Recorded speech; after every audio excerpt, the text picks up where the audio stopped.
77।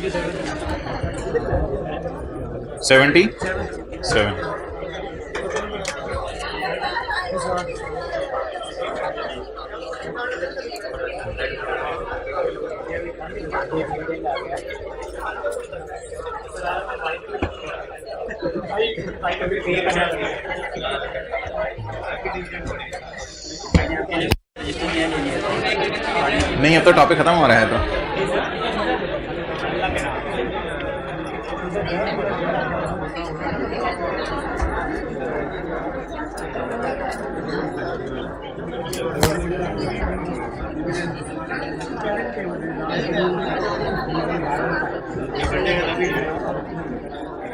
अच्छा जी, खामोश हो जाए।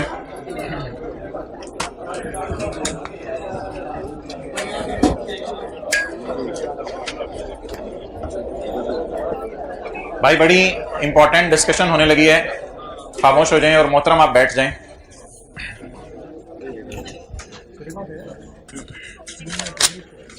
अच्छा, कॉन्सेप्ट नंबर 1 जो कल हमने पढ़ा था, डिविडेंड अनाउंस अगर सब्सिडरी है, तो जल्दी बैठो दानिश। डिविडेंड अनाउंस अगर सब्सिडरी करे तो सब्सिडरी पूरा डिविडेंड अनाउंस करेगी, यानी शेयर कैपिटल पे डिविडेंड की परसेंटेज। शेयर कैपिटल 100 रुपए, डिविडेंड की परसेंटेज 10 रुपए, 10% तो 100 ज़रब 10% 10 रुपए। सब्सिडरी पूरा डिविडेंड अपनी। अच्छा, एक बात याद रखिएगा, जो बंदा डिविडेंड बांट रहा होता है तो उसकी statement of changes in equity में डिविडेंड जाता है। जो बंदा डिविडेंड बांट रहा होता है उसकी statement of changes in equity में डिविडेंड जाता है। जैसे पैकेजेस वाले हैं, इनकी ये statement of changes in equity है। इधर इधर इधर इधर भाई, बड़ी इंपॉर्टेंट बात है। पैकेजेस वाले हैं, इनकी ये statement of change in equity है। तो इसमें अगर आप देखें, रिटेन्ड अर्निंग के कॉलम में आपको नजर आ रहा है डिविडेंड। तो डिविडेंड कहां नजर आता है? Statement of changes in equity के रिटेन्ड अर्निंग के कॉलम में डिविडेंड का बांटना नजर आता है। तो बांटने वाला डिविडेंड को कहां शो करता है? Statement of changes in equity. हां, किसी को मिले तो वो अपनी अदर इनकम में शो करता है। बांटने वाला कहां शो करता है? Statement of changes in equity में, लेस करके रिटेन्ड अर्निंग के कॉलम में। ओके, अच्छा जी, कॉन्सेप्ट नंबर 1 कल वाला, अगर सब्सिडरी डिविडेंड बांटेगी तो असूली तौर पे ये सब्सिडरी की statement of changes in equity में पूरा डिविडेंड नजर आएगा। Statement of changes in equity में यानी वर्किंग 6 में ये पूरा डिविडेंड नजर आएगा। और जब ये डिविडेंड बांटा जाएगा तो एनसीआई की आपने टेंशन नहीं लेनी। आपने ये जो बांटा हुआ हिस्सा पेरेंट को उसका हिस्सा देना है। हो सकता है पेरेंट ने अपनी अदर इनकम में डाला हो सकता है ना डाला हो, ये बात अलग है। बांटने वाला स्टेटमेंट ऑफ इक्विटी में फुल अमाउंट से बांटेगा और मिलने वाला पी अपना हिस्सा अदर इनकम में डालेगा। क्लियर हो गया? अच्छा, लेकिन पी का डिविडेंड आज के बाद हम रेड पेज से समझेंगे। पी का डिविडेंड आज के बाद हम रेड पेज से समझेंगे। पी जब अपना डिविडेंड बांट रहा होगा, बाबा रशीद को, बाबा अकरम को, वो असल में ये आपस की कोई ट्रांजैक्शन नहीं है। पी ने एस को डिविडेंड नहीं देना, पी ने अपने ओनर्स को देना है। तो पी जब अपना डिविडेंड बांटेगा तो पी के डिविडेंड में ये वाला लाल पेज बांटना सिर्फ हमारे स्कोप में है। मिलने की टेंशन नहीं लेनी आपने कि मिल किन लोगों को रहा है। जिन लोगों को मिल रहे हैं वो ऐसा नहीं है कि उनकी हम टेंशन लें। तो नीचे वाली लाइन अगर आपने नहीं भी पढ़नी तो कोई मसला नहीं। हाँ, वो मैंने आपको समझने के लिए कहा था कि ये बांटने वाला पूरा बांटेगा और मिलने वालों को थोड़ा थोड़ा मिल जाएगा। ये किसके ओनर को पैसे मिल रहे हैं? ये किसके ओनर्स को पैसे मिल रहे हैं? जल्दी बताएं, ये किसके ओनर्स हैं सारे? आपने लेना, ये लो, ये लो, ये किसके ओनर्स को पैसे मिल रहे हैं? तो ये किसके ओनर्स को पैसे मिल रहे हैं? पीटीसीएल के। बाबा रशीद बैठे हुए थे, बाबा अकरम बैठे हुए थे। ओके, अच्छा जी, नाउ भाई लेट हो गया F1 की क्लास में, लेट क्यों हो गया? ओके, अब मोहतरम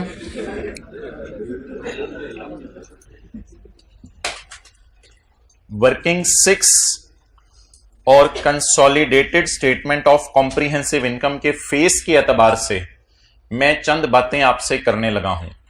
वर्किंग 6 और consolidated statement of comprehensive income के फेस के एतबार से मैं चंद बातें आपसे करने लगा हूं। मैं आपसे 3 बातें करूंगा, आपने बड़े गौर से मुझे जवाब देना है। सब्सिडरी ने डिविडेंड बांटा और अकाउंटेंट ने रिकॉर्ड कर लिया। सब्सिडरी ने डिविडेंड बांटा और अकाउंटेंट ने रिकॉर्ड कर लिया, क्या वर्किंग 6 में आप पेपर में शो करेंगे मिसिंग फिगर्स निकालने के लिए? यस। सब्सिडरी ने डिविडेंड बांटा और पेरेंट ने रिकॉर्ड कर लिया, क्या आप consolidated statement of comprehensive income का मुंह बनाते हुए माइनस करेंगे? पेरेंट ने रिकॉर्ड कर लिया है, करेंगे माइनस? ओके, ये सारी व्हाइट पेजेस की भी बात हो रही है। अच्छा, अगला सबसे आज रजिस्टर लिया है नया। अच्छा, सब्सिडरी ने डिविडेंड बांटा और सब्सिडरी ने रिकॉर्ड कर लिया, क्या वर्किंग 6 में शो करेंगे? का रिकॉर्ड कर लिया। आप ये कह रहे हैं कि मैंने कुछ और कहना था, हाथ होगी। सब्सिडरी ने डिविडेंड बांटा और रिकॉर्ड कर लिया, क्या वर्किंग 6 में शो करेंगे मिसिंग फिगर्स निकालने के लिए? पेरेंट को जब मिला तो पेरेंट कौन सी पेज लाया? पेरेंट को जब मिला तो पेरेंट रिकॉर्ड करना भूल गया, अदर इनकम में से माइनस करेंगे consolidated statement of comprehensive income मुंह पे अदर इनकम में से माइनस करेंगे? नहीं करेंगे। सब्सिडरी ने डिविडेंड बांटा और सब्सिडरी डिविडेंड इधर सब्सिडरी ने डिविडेंड बांटा और सब्सिडरी रिकॉर्ड करना भूल गई, तो क्या वर्किंग 6 में सेपरेट फाइनेंशियल स्टेटमेंट्स वाली रिटेन अर्निंग का कॉलम जो मिसिंग फिगर्स निकालने के लिए बनाने, क्या उसमें वो शो करना जरूरी है? नहीं शो करना। अब ये ना कहिएगा कि ये क्यों नहीं शो करे भाईजान, बैलेंस शीट का जब फेस आएगा इसको सेट कर लेंगे हम। वर्किंग 6 की बात करूं मैं, वर्किंग 6 में सब्सिडी ने डिविडेंड बांटा शो नहीं किया, सेपरेट फाइनेंशियल स्टेटमेंट रिकॉर्ड करना भूल गई, तो क्या वर्किंग 6 में मिसिंग फिगर्स निकालने के लिए इसको शो करेंगे? नहीं करेंगे शो। लेकिन पेरेंट को जब मिला तो पेरेंट ने मिलना रिकॉर्ड कर लिया, वो रिकॉर्ड करना भूल गई थी, पेरेंट ने अपनी अदर इनकम में डाल लिया हुआ है, आप क्या करेंगे? माइनस कर देंगे। तो ये कोई सिनेरियोज बन सकते हैं पेपर में, दोनों रिकॉर्ड कर लें या ये रिकॉर्ड कर लें या ये रिकॉर्ड कर लें। अगर सब्सिडरी ने सफेद सफे का बांटना रिकॉर्ड कर लिया है तो वर्किंग 6 में शो करेंगे, इसने सफेद सफे का अपना हिस्सा रिकॉर्ड कर लिया है, अदर इनकम में से माइनस करेंगे।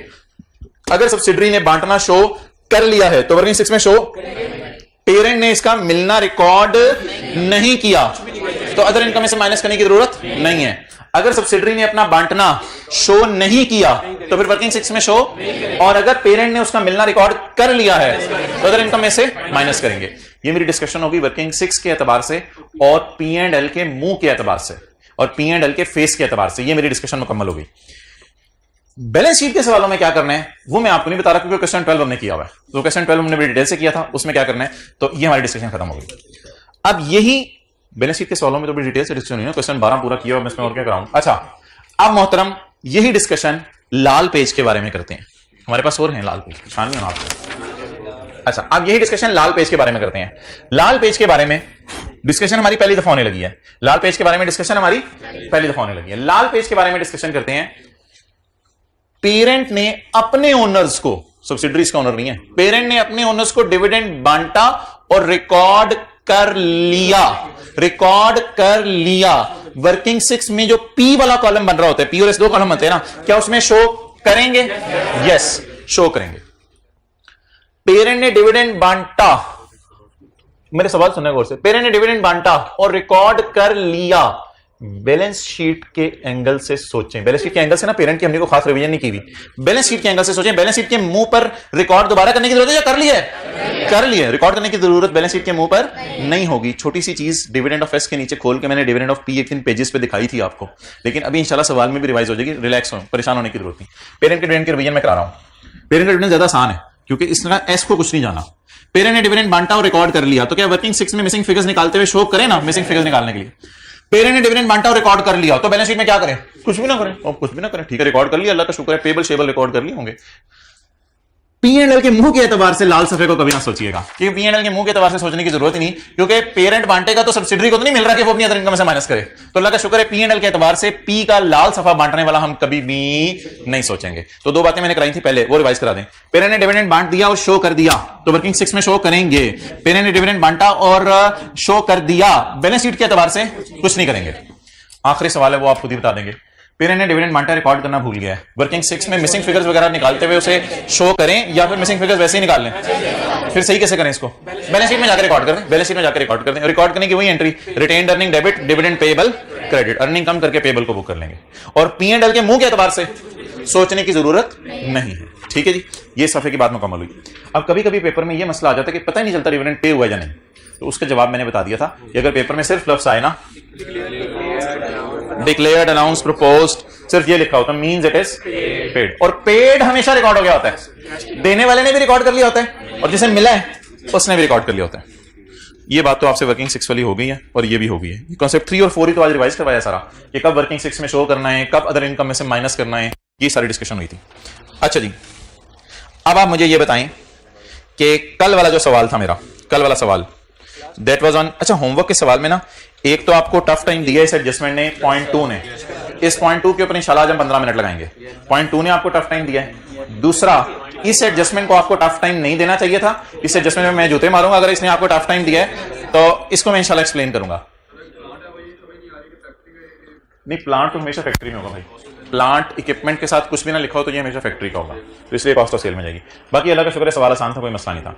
अच्छा, और ये वाली एडजस्टमेंट है ना, ये असल में आज जो हमने सवाल करने उसमें डाल दी हुई है। अच्छा मोहतरम, चुप, इस एडजस्टमेंट को आज सफेद और लाल पेज के एतबार से सारा समझ लें। एक एक सवाल में अलग अलग करके पूछूंगा, आपने अलग अलग जवाब देना है। मुझे बता दें, ये जो एडजस्टमेंट है ये सफेद पेज है या लाल पेज है? एस ने डिविडेंड बांटा है, तो ये कौन सा पेज है? सफेद पेज है, ये लाल पेज नहीं है, ये सफेद पेज है। अगला बात, डिक्लेयर का मतलब मैंने क्या कहा था, क्या ले लें? पेड ले लें। एस ने पे कर लिया, पे करने वाली चीज ना कभी भी भूली नहीं जाती। अगर पे करने वाली चीज कभी भी भूली नहीं जाती तो इसका मतलब यह है, क्या एस ने बांटना रिकॉर्ड कर लिया होगा? अगर उसने कर लिया होगा तो वर्किंग 6 में शेयर कैपिटल पे 30% लगा के शो करें। वर्किंग 6 में पूरा शेयर कैपिटल पे 30% लगा के शो करें। जब इसने पे किया है तो सवाल खामोश है, तो इसने रिसीव कर लिया होगा, तो रिसीव करने वाली चीज लोग भूलते नहीं। तो इसने अपनी अदर इनकम में उसका अपनी परसेंटेज डाली होगी, तो इसने जो अपनी अदर इनकम में डाली होगी उसे पी&एल के मुंह पे जाके माइनस कर दें। ये कौन सा वाला सवाल था? कल वाला। देन ओके, अब मैं निकालने लगा हूं परसों वाला सवाल, that is question number 29। Question number 29।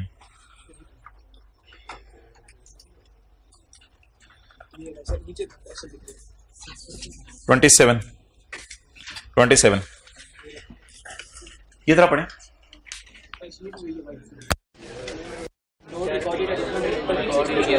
अच्छा, पहले तो बता दें कि ये सफेद या लाल है। सफेद पेज क्यों है? सब्सिडरी ने बांटा है या पेरेंट ने बांटा है? सब्सिडरी ने बांटा है, इसलिए ये सफेद। अगली बात, सब्सिडरी ने 15% बांटा है, तो शेयर कैपिटल है 3200 का 15% कितना आया था? 3200 का 15% 480 की पहले मैं डिस्कशन करता हूं। ये पूरा 480 है शेयर कैपिटल में, ये 480 है। एस ने रिकॉर्ड नहीं किया, फिलहाल मुझे इतना पढ़ने दें। अगर एस ने रिकॉर्ड नहीं किया तो मुझे बताएं वर्किंग 6 के एतबार से सोचें, एस ने रिकॉर्ड नहीं किया तो क्या वर्किंग 6 में शो करें? तो वर्किंग 6 में शो करने की जरूरत नहीं, मिसिंग फिगर्स निकालते हुए, क्योंकि मिसिंग फिगर्स वो वाले निकालें जो अकाउंटेंट किया, अकाउंटेंट ने शो ही नहीं किया हुआ। अच्छा, अब सोचें 480 का 60% जो किसको मिला है? पेरेंट को। पेरेंट ने रिकॉर्ड किया हुआ अपनी अदर इनकम में, अगर अदर इनकम में उसने डाला नहीं तो आपस की इनकम रिकॉर्ड नहीं की, तो रिकॉर्ड नहीं की तो माइनस भी करने की जरूरत नहीं है, तो पेरेंट की अदर इनकम में से भी निकालने की जरूरत नहीं है। ये वर्किंग 6 के एतबार से बात होगी और पी&एल के मुंह के एतबार से बात होगी। अब सवाल है कि दिल में आ सकते रिकॉर्ड नहीं किया, हमें भी कुछ नहीं करने दे रहे आप, तो आप चाहते क्या? नहीं भाई, बैलेंस शीट का सवाल जब सॉल्व करेंगे तो बैलेंस शीट के सवाल में ये सारी एंट्रीज आप करेंगे, ये बैलेंस शीट के सवाल में जाके सारी एंट्रीज कर दें, रिकॉर्ड नहीं किया हो तो कर दें रिकॉर्ड, और ये सारी रिकॉर्डिंग आपको करवाई थी और एंड पे आपस की कैंसिलेशन भी करवाई है, तो वो परेशान ना हो, रिकॉर्ड नहीं किया तो क्या होगा, कोई मसला नहीं, रिकॉर्ड नहीं किया तो ये सारा आप कर दें। आज के सवाल में भी इंशाल्लाह देखते हैं डिविडेंड कैसे आएगा। तो आज का सवाल शुरू करें। पहले वो जो है ना, ये कल वाले सवाल में करंट अकाउंट्स वाली एडजस्टमेंट्स पहले बता दें, इसका क्या करना है। Page 661 the current account of two companies, current account होते हैं आपस में, the current account of two companies were reconciled. इसका मतलब ये होता है, एक ने दूसरे को फोन करके पूछा मैंने इतने पैसे लेने हैं, दूसरे ने कहा यस ब्रो मैंने इतने देने हैं, इसका मतलब होता है रिकंसाइल्ड। आप दोस्त को फोन करके यार तूने मुझे 10 रुपए देने थे, तो उसने कहा हाँ मुझे याद है, इट मींस इट इज रिकंसाइल्ड। ये जो बंदा रास्ते में होता है, ये हर दफा तो नहीं पेपर में होगा, कि बंदा ही रास्ते में हो, कैश इन ट्रांजिट, बंदा रास्ते में होना जरूरी है? जबरदस्ती बंदा रास्ते में आप लोगों ने खड़ा किया होता घर में, बंदा कहां से रास्ते में आ गया? The current account of two companies were reconciled, दो कंपनीज के आपस के बैलेंस रिकंसाइल हो रहे हैं, यानी जितना एक कह रहा है मैंने लेना है उतना ही दूसरा कह रहा है मैंने पैसे देने हैं, with S owing P, S P को कह रहे मैंने तुझे देने हैं 750 और पी ने कहा यस इट इज रिकंसाइल्ड, मेरा भी, मैं बुक्स देखूं जरा, हाँ मैंने भी तुमसे 750 लेने हैं, बिल्कुल तुम सही कह रहे हो। अब बता दें, मानना कि ये अमाउंट्स बराबर हैं बट लाइन आइटम्स के अंदर तो पड़ी नहीं है ना, पड़ी हुई फिगर्स को अगर बैलेंस शीट के फेस पे डाल देंगे तो मसला होगा। तो एस के पेबल्स में कितना आ रहा था? 750 और पी के एस रिसीवेबल्स में, तो इसको आप लोग दोनों जगह से 750 माइनस कर देना। असल में ना अब आप कई दफा बच्चे पूछते हैं दोनों जगह से 750 माइनस करें तो ना भी करें तो बैलेंस शीट टैली हो जाएगी। भाई बैलेंस शीट तो टैली हो जाएगी, एग्जामिनर ये नहीं चाहता कि 15,000 जमा 8,000 नजर आए, एग्जामिनर चाहता है कि 15,000 जमा 8,000 माइनस 750 वाले को मार्क्स दूं और फिर 10,000 जमा 3600 माइनस 750 वाले को मार्क्स दूं। तो दोनों के बैलेंसेस रिकंसाइल कर रहे थे या दोनों के बैलेंसेस में डिफरेंस था?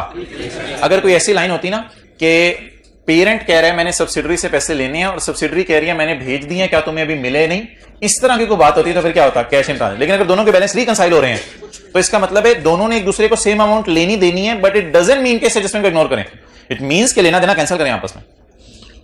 ओके, आज एक बड़ा आसान सा सवाल रखा है, इसमें 2-3 एडजस्टमेंट है, एक रिवैल्यूएशन की है, एक ये कल वाली है स्टॉक बेचने वाली, गुडविल की इंपेयरमेंट की, एक डिविडेंड की है। सवाल को नजर मार के ना आपने एक चीज बतानी है, सिर्फ एक सरसरी सी नजर मार के। क्वेश्चन 33, सरसरी सी नजर मार के कोई चीज आपने बतानी है। नहीं नहीं नहीं, कोई फिगर्स वगैरह ना पढ़े, वैसे कह रहा हूं। कौन बोले? हाथ खड़ा करें। एक्सेलेंट जी, और जल्दी जल्दी जल्दी जल्दी जी। एक स्टूडेंट ने तो जवाब दे दिया, सही जवाब दिया, और कोई बोले? Working 6 is given, good. जवाब ये कि वर्किंग 6 इज गिवन। ये सेपरेट बैलेंस शीट है दोनों की, ये सेपरेट पी एंड एल है दोनों का।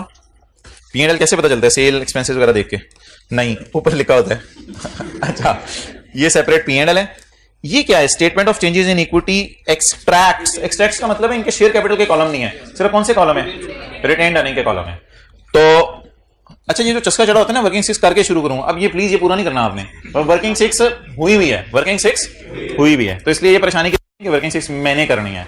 अब वर्किंग 6 खोलने की जरूरत नहीं, वर्किंग 6 ऐसे ना नोट दीजिएगा पेपर में, as the working 6 have been done by you so I am not doing this working. अब हो सकता है किसी और कॉलेज में कोई टीचर इसको वर्किंग 6 का नाम ना देता हो, वो कोई और वर्किंग करवाता हो। ओके चलें, statement of changes in equity for the year ended 31 December 15। Figure जरा चेक कर लेते हैं, प्रॉफिट्स जरा पकड़े, प्रॉफिट्स 15,000 और 22,000 जरा देखें, नीचे आ रहे हैं सही जगह पे? 15,000 और सही है। अच्छा अच्छा, स्टेटमेंट चेंज इक्विटी के एंड वाली जो आ रही है वो बैलेंस शीट में नजर आनी चाहिए या स्टेटमेंट चेंज इक्विटी के शुरू वाली आ रही नजर आनी चाहिए? एक बात जिंदगी में याद रखिएगा, दुनिया वाले ऑर्गेनाइजेशंस पहले पी एंड एल बनाती हैं, फिर प्रॉफिट को स्टेटमेंट ऑफ चेंज इक्विटी में लेके जाती हैं, फिर वो आरई बढ़ जाती है, उस आरई को बैलेंस शीट में शो करती हैं। तो अब आप मुझे बता दें कि क्लोजिंग आरई वैसे आ क्या रही है? 55 और 37, और इधर भी क्या आ रही है? 55 और 37। अब एक काम कर लेते हैं, अच्छा 15 के साल में 15 का इंटरिम डिविडेंड तो आ सकते हैं ना? ओ भाईजान ये ना सोचिएगा अकाउंटेंट ने रिकॉर्ड किया या नहीं किया, अकाउंटेंट ने रिकॉर्ड किया तो नजर आ रहा है, it has been recorded by accountant, इसका मतलब अकाउंटेंट ने रिकॉर्ड, अब वर्किंग 6 में हमने शो नहीं करना, उसने शो करके बता दिया कि मैंने शो किया होगा, तो it is recorded by accountant, it is recorded, record किया तो शो किया होगा ना उसने, ऐसे तो नहीं शो किया होगा। ये सफेद सफा है, लाल सफा पहली दफा है आज। मैंने पी का डिविडेंड बांटना कभी शो नहीं किया आपको क्लास में, नेवर, हमेशा लिखा होता था एस अनाउंस डिविडेंड। ये लाल सफा आज पहली दफा है, ये सफेद सफा है। 2500 पे 2500 के एतबार से भी बात करेंगे, 2500 में पी के हिस्से के एतबार से भी शायद कोई बात करेंगे, टूटा हुआ हिस्सा, इस सफेद सफे को तोड़ेंगे इंशाल्लाह, लेकिन लाल की कोई मेरे ख्याल से टेंशन नहीं होगी इतनी। ये अकाउंटेंट ने मेरे ख्याल से रिकॉर्ड कर दिया, हो सकता है पूरे सवाल में हमें 4000 की नजर ही ना आए। चलें 4000 अभी डिस्कस करते हैं जब सवाल खुलता है। तो ये मोहतरम सफेद वाला सफा हो गया और ये लाल वाला सफा हो गया। और एक चीज आपको समझने के लिए लिख रहा हूं, वैसे तो लिखने की जरूरत नहीं, ये 31/12/15 का क्लोजिंग हो गया और ये 1 जनवरी 15 का ओपनिंग हो गया। तो ये 2 डेट्स हैं, प्रॉफिट 15 के साल का आ रहा है और इंटरिम डिविडेंड भी 15 का आ रहा है। एक छोटा सा काम अगर आप कर लें जरा चेक कर लें ये लाइन क्या लिखी हुई है, और इस लाइन को जरा चेक भी कर लें। भाईजान प्रपोज का मतलब होता है पेड, मैंने आपको बता दिया था, अगर लिखा हो तो ये पेड होता है, पेड अकाउंटेंट रिकॉर्ड कर चुका होता है। हैंक्स ने, लाल सफा लाल जिसमें कैंसिलेशन वगैरह कोई नहीं होती, लाल सफा तो पेरेंट अपने बाबा जी को बांटता ना। हैंक्स ने पे किया है इंटरिम डिविडेंड 10%। जरा हैंक्स का शेयर कैपिटल पकड़े, हैंक्स का शेयर कैपिटल कितना है? 40,000। इसका 10% 4,000। स्ट्रीप प्रपोज 25% डिविडेंड, स्ट्रीप का शेयर कैपिटल 10,000, स्ट्रीप का शेयर कैपिटल 10,000 का 25% 2500। तो क्योंकि सवाल में इंफॉर्मेशन दी हुई थी तो ऐसे ही for the purpose of revision आपकी मैं यहां लिख रहा हूं 40,000 का 10% और सब्सिडरी का कैपिटल कितने 10,000 का। लेकिन ये याद रखिएगा ये ना पूरे होते हैं, यानी इसमें से भी कोई हिस्सा बांटने वाली बात अलग है। तो ये जो आ रहा है आपको नजर, ये पूरा सफेद पेज है 2500, इसकी इंशाल्लाह बात करेंगे, और ये पूरा लाल पेज है 2500 और 4,000।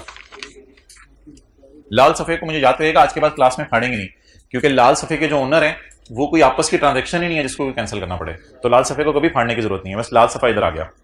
अच्छा, अब मोहतरम अदर इंफॉर्मेशन में लिखा हुआ है कि ये पे हो रहा है, ये पे हो रहा है। अब सारी बातें मैं करने लगा हूं आपसे। सबसे पहले मैं 2500 के सामने सफेद सफे को रखता हूं। वर्किंग 6 के एतबार से सोचें, बनानी है या बनी हुई है? बनी हुई है तो उसमें अकाउंटेंट ने रिकॉर्ड किया हुआ तो शो हुआ है ना, तो वर्किंग 6 का तो सोचने की जरूरत नहीं इस एतबार से। अच्छा, अब अगर सवाल कह रहे हैं कि डिविडेंड प्रोपोज हो गया है यानी पे हो गया है, तो इसका मतलब है 2500 का 80% पी ने अदर इनकम में डाल लिया है, वो आज हमें निकालना पड़ेगा। बल्कि सवाल वाले ने शायद आसानी कर दी थी, P share of dividend from subsidiary is appearing in other income. सवाल ये ना भी बताता तो कोई मसला नहीं था, क्योंकि उसने पे कर दिया तो उसने रिसीव कर लिया। अब आप सोचें बैलेंस शीट के एतबार से, वर्किंग 6 के एतबार से सोच लिया 2500 को, क्या सोचा 2500 के बारे में, शो किया हुआ तो किया हुआ, हम क्या करें? हम पी एंड एल के मुंह के एतबार से सोचें, अगर इसने पे किया 2500 तो उसने 2500 का 80% रिसीव किया होगा, वो अदर इनकम में से हम इंशाल्लाह पी एंड एल के मुंह पे क्या करेंगे? माइनस करेंगे। बैलेंस शीट के एतबार से समझिए पेड वाला सिनेरियो है, पेड वाला सिनेरियो है, तो 5 सिनेरियोज में से क्वेश्चन 12 में 5वां वाला सिनेरियो है, तो इसलिए बैलेंस शीट में आते हुए इंशाल्लाह डिविडेंड की एडजस्टमेंट 2500 वाली इग्नोर कर देंगे। अब मुझे आप बताएं कि अब जरा लाल सफे पे डिस्कशन मजे की होनी है। वर्किंग 6 में लाल शो करना है नहीं करना उसने किया हुआ, बस बात खत्म। बैलेंस शीट बनाते हुए मैंने ये उठानी है वर्किंग नंबर 3 में 55। उधर से देख लो यार, किधर है ये वाला 55 उठाना है ना वर्किंग 3 में, तो ये वाला उठाते हैं, वर्किंग 3 में ये चला जाता है, ये वर्किंग 2 में चला जाता है। तो जब मैं वर्किंग 3 में ये वाला 55 उठा रहा हूं तो बैलेंस शीट बनाते हुए क्या ये डिविडेंड माइनस हो चुका है? अब मुझे रिकॉर्ड करने की जरूरत है या नहीं रिकॉर्ड करने की जरूरत? कोई रिकॉर्ड करने की जरूरत नहीं। तो बैलेंस शीट में भी अल्लाह का शुक्र है मुझे रिकॉर्ड करने की जरूरत नहीं पड़ेगी। 4000 क्यों नहीं जरूरत पड़ेगी? तो ये मैंने लाल सफे के एतबार से आपसे, अगर अकाउंटेंट ने लिखा होता कि ये रिकॉर्ड करना भूल गया है तो यहां 4000 की जगह कितना आ रहा होता? 0। अगर 0 आता तो 55 ना आ रहा होता, ये अर्निंग कोई और हम उधर लेके जाते और फिर बैलेंस शीट में एंट्री कर देते। इतनी जल्दी क्यों डिस्कशन खत्म हो गई है पेरेंट की? क्योंकि पेरेंट का डिविडेंड किसी को बांटा नहीं जाता। पेरेंट का डिविडेंड बस पेरेंट ने बांटना अनाउंस करना है, जिनको मिलने उनके एतबार से हमारी डिस्कशन जरूरी नहीं है।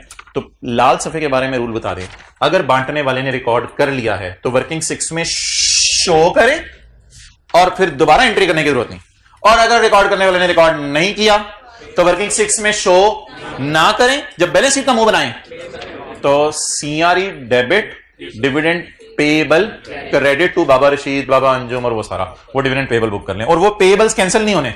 वो बाबा रशीद, बाबा अंजुम, वो तो पता नहीं कौन लोग हैं, उनके पेबल खड़े रहेंगे किताबों में। चलिए पहला काम क्या करूं बताएं? Excellent excellent. वर्किंग 6 नहीं करनी भाईजान, हम एज्यूम करेंगे किसका सवाल है? बैलेंस शीट का। शुरू करें जल्दी।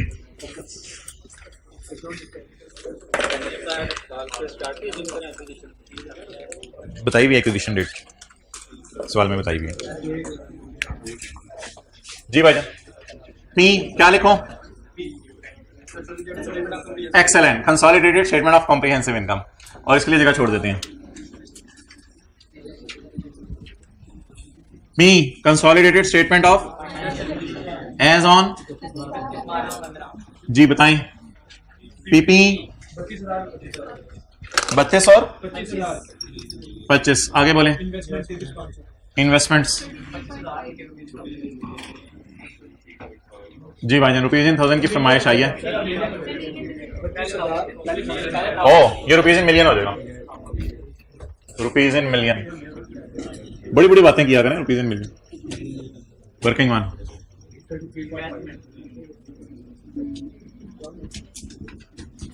जल्दी जल्दी साथ साथ बना लें।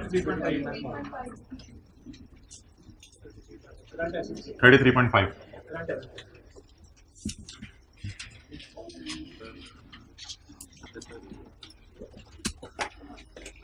सारी तो कुछ ऐसे इस तरह की होती है।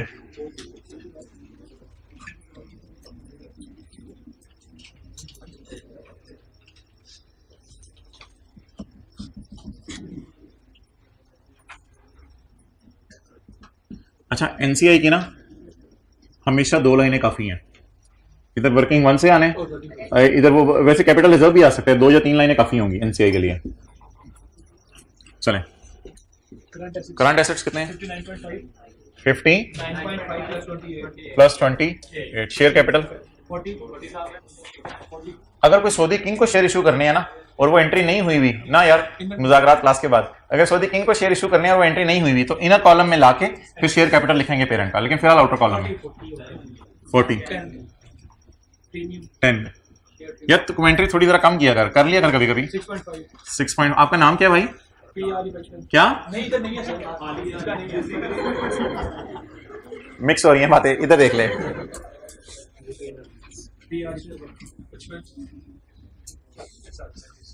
सारी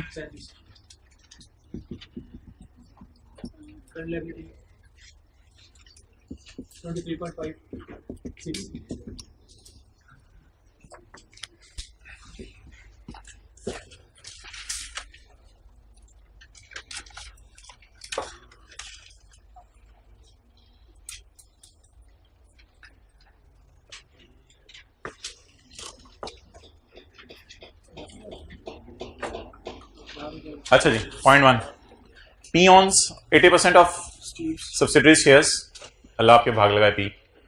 दीज वर परचेज ऑन जनवरी 12। भैया मिड ईयर एक्विजिशन नहीं है, स्टार्ट ऑफ ईयर एक्विजिशन भी नहीं है, कई साल पहले सब्सिडरी तुम बिक चुकी थी। हम तो 15 में खड़े हैं, 14, 13, 12 के स्टार्ट में सब्सिडरी बिक चुकी थी। ये तो कई साल पहले बिक चुकी थी। जब से हमने क्लासें शुरू की हैं P&L वाली, आज पहली दफा ऐसा हुआ है। एक पहली जो शायद हमारी क्लास थी उसमें सब्सिडरी को हमने खरीदा था साल के पहले दिन, दूसरी और तीसरी क्लास में हमने सब्सिडरी को खरीदा था साल के मिड में, और आज वाली क्लास में ना हमारे साल के पहले दिन ना हमारे साल के मिड में, बल्कि कई साल पहले खरीदी जा चुकी है सब्सिडरी। आज एसआरई और एस प्रॉफिट में आपको फर्क समझ आएगा। Hanks owns 80% of Strip share, these were purchase on January 12 for ₹33.5। ठीक है, फॉर ₹33.5 सऊदी किंग को ये पेमेंट किया आपने। When the balance on the Streep's retained earning was stood at 7 million। ये बहुत पुराना बैलेंस है आरी का, यकम जनवरी 12 का। असल में आज खुदा के लिए प्री जो है वर्किंग 6 से ना निकालिएगा, क्योंकि वर्किंग 6 में 31/12/15 का और यकम जनवरी 15 का, 31/12/15 का और यकम जनवरी 15 का बैलेंस है। मुझे यकम जनवरी 12 का चाहिए, तो वो यहां पे अवेलेबल नहीं है, इसलिए वो सवाल ने दे दिया हमें। कितनी फिक्र करते हैं हमारी आई के। Okay, the fair value of net assets at the date of acquisition was determined to be 20 million. इधर देखें, the fair value of net assets was rupees, fair value of net assets, fair value of net assets, fair value of net assets. असल में share capital और earnings वगैरह को net assets भी कहते हैं। Fair value of net assets at the date of acquisition, इसका मतलब है इसी दिन, ये कम जनवरी 12 का डेटा सारा। At the date of acquisition was determined to be 20 million. अच्छा, एक आपने जब इधर लिखा ना 20, तो आप एकदम परेशान हो गए। यार ये क्या चक्कर है, 10 से 7 17 आ रहा है और ये कह रहे हैं फेयर वैल्यू 20 है। तो आपने सवाल से कहा क्या क्या मतलब, क्या मसला क्या? कहते ठहर, द डिफरेंस, कहते मुझे पता है 3 रुपए का डिफरेंस आ रहा है। द डिफरेंस तो उसी को पता चलेगा ना जो 20 यहां लिखेगा, जो 20 यहां लिख के बैठा होगा तो उसको क्या पता चलेगा डिफरेंस कहां से है? तो जिसको पता होगा fair value at the date of acquisition वाला लास्ट क्लास में पहले भी कई दफा बोला हुआ है, तो उसको पता होगा ना ये। तो the fair value of net assets was 20, the difference 3 रुपए का जो आ रहा है बिटवीन द बीवी and the fair value of net assets. अच्छा मैंने आपको बताया हुआ है कि जब तक सरप्लस ना डालें ना इसको कहते हैं बीवी ऑफ नेट एसेट्स, और जब सरप्लस डाल दें तो इसे कहते हैं fair value of net assets. The difference between the बीवी 17, द डिफरेंस बिटवीन द बीवी and the fair value net assets की, ये बीवी है। नेट एसेट्स में इसको इसलिए कह रहा हूं कि share capital, share premium, retained earning असल में एसेट्स माइनस लायबिलिटीज के बराबर होता है। द बीवी of net assets was not equal to fair value of net assets and the difference was due to, शुक्र है एसेट का नाम बता दिया वरना हमने ब्रांड समझ लेना था। Plant which had a useful life of 10 years from the date of acquisition, from the date of acquisition का मतलब रिमेनिंग लाइफ है, तो रिमेनिंग लाइफ इसकी 10 साल है। ये डिफरेंस प्लांट की वजह से है। तो प्लांट पे फिर क्या आ रहा है? सरप्लस आ रहा है, लॉस आ रहा है, balancing, revaluation surplus plant, plant debit और revaluation surplus in working one credit, note कर। और 3 के साथ लिख लें बैलेंसिंग।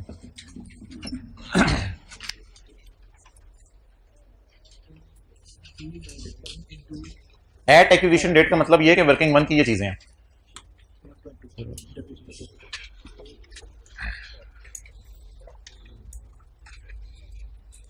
जी पीपी डेबिट,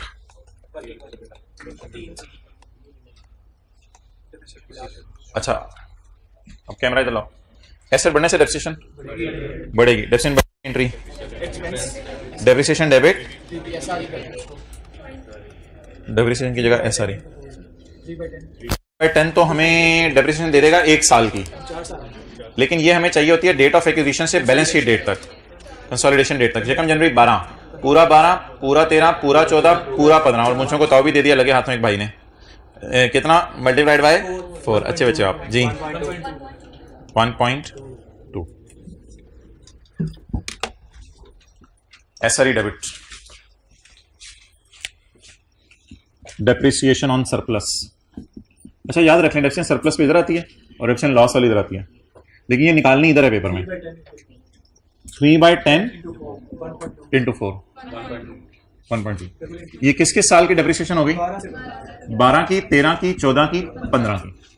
तो एसआरई डेबिट, पीपी क्रेडिट।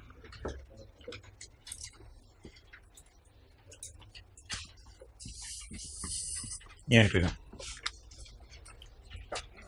अच्छा वैसे आप इस काबिल हो गए हैं कि घर में एंट्रीज किए बगैर सवाल कर रहे हैं, सोच रहे हैं, लिखनी जरूरी नहीं होती, मसला हो जाता है कभी कभी।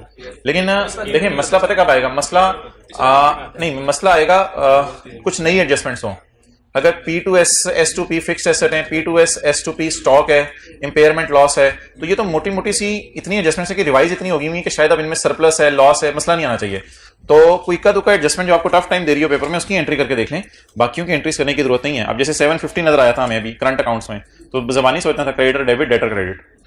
तो ये वाली एडजस्टमेंट तो किसी भी टी एडजस्टमेंट है, इसको सोचे बगैर किया करें, इसको लिख के सोच के किया करें, लिखे बगैर किया करें। आगे चलें। ड्यूरिंग द ईयर, हाँ ये वो एडजस्टमेंट थी जो आपके घर तक आ गई थी।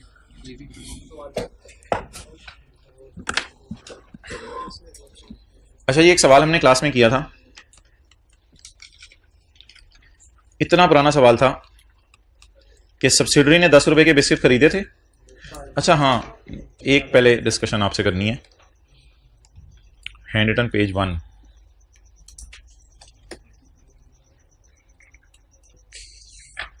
Hand written page 1।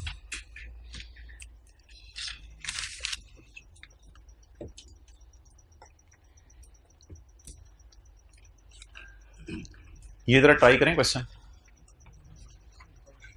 कोई दुकानदार है, उसने 200 रुपए का आइसक्रीम डब्बा खरीद के ना 250 रुपए का बेच दिया है। बिल्कुल सादा सी बात कर रहा हूं आपसे। दुकानदार है, उसने 200 रुपए का आइसक्रीम का डब्बा खरीदा है, 250 का बेच दिया है। आपको बुलाया, आपसे कहा यार तुमने सीए कर रहे हो? आपने कहा रहने दे। नहीं सीए कर रहे हो? हाँ मैंने तुम्हें जाते देखा था कॉलेज सीए के। यार मुझे बता दो मैं कितने % कम बता सकते हैं उसको? बता सकते हैं उसको कितने परसेंट कमा रहा है। उसने मार्कअप पूछा है, मार्जिन नहीं पूछा। उसने पूछा मेरा मार्कअप कितना है, मेरा मार्कअप नहीं यानी प्रोडक्ट का मार्कअप। अच्छा इसमें ना आपको कैलकुलेटर पे चाहिए था, पहले जरा इसका प्रॉफिट निकाल लें। प्रॉफिट आपने निकाल लिया कितना, 50। अच्छा मार्कअप ना मिसिंग है, मार्कअप परसेंटेज मिसिंग है। इसका तरीका ये होता है कि प्रॉफिट को पकड़ के ना कॉस्ट पे डिवाइड करें और 100 से मल्टीप्लाई करें, फिर आपकी मार्कअप परसेंटेज निकल आएगी। तो अगर कभी मार्कअप पेपर में मिसिंग हो तो भाई मार्कअप निकालने का ये फॉर्मूला है, प्रॉफिट को कॉस्ट से डिवाइड, यानी कि प्रॉफिट कॉस्ट का कितना है, रटा ना मारे ना लॉजिकल, प्रॉफिट कॉस्ट का कितने परसेंट है, इसी तरह निकल सकते हैं profit divide by cost. Profit कितने, वो 100, 200, 250 का डिफरेंस है, 50 डिवाइडेड बाय 200, 100 से इसलिए मल्टीप्लाई करेंगे जब आप परसेंटेज में आ जाए 25%। तो markup percentage was missing, so we calculated it on hand written page 1। जाके देख लें।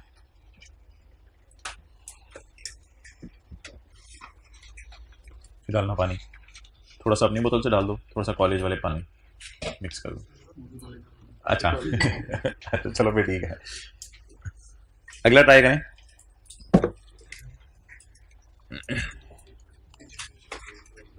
अब अगली दुकान पे गए तो उसने 400 रुपए का कैलकुलेटर खरीद के आपको 500 रुपए का बेच दिया।